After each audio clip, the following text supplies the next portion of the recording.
हाय सांग मैंने जय जगन्नाथ मु आज आरंभ कर आम प्रभु गोपाल जी मंदिर कारण आज मो झी शिवांशीर जन्मदिन तेणु आम प्रभुंर दर्शन करने मंदिर को आसीलु। दर्शन कर घर को जाकि ए सुंदर पाग को देखी जेज कहले मो नातुणी सहित मुझे फटो उठाइबी।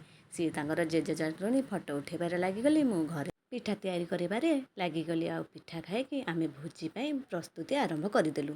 चलते देखा जन्मदिन भोजी केमिति प्रस्तुति चली।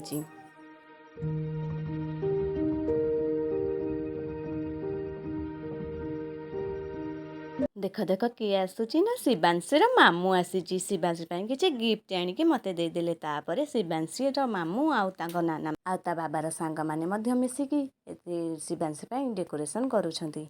देखंतु एठी शिवांशी तार जन्मदिन रे केते खुशी अछि। तार टोपी पिंधिकी से तार नाचुची आ टोपी तार ताको काहाकु दोनी। तापर आसीगला आमर केक काटिबार। तापर केक काटिया पई आमे माँ बेटी केक काटिया पई एंट्री कलु।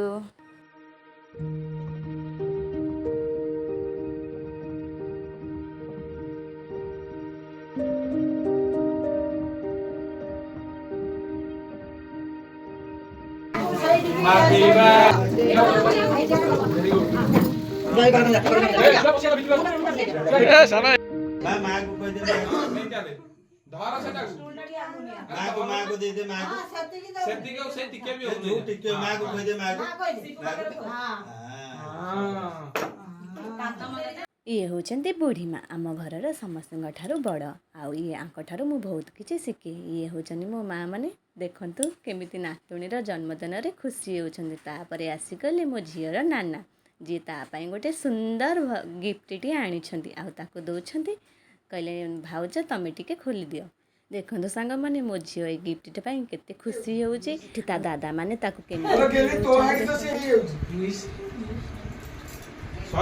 झील तार नाना देथिबा टेडी की नई खेलिबार तार लागिलानी। से तार टेडी की टेकी पारुनी हेले तार नेकी बुलुची। तापरे ताको एते सारा गिफ्ट मिलिछि। देखंतु गिफ्ट को सब देखि सारी चालिनु आमे पिल्ला मानकु भोजी खाइबा को दबा पाई।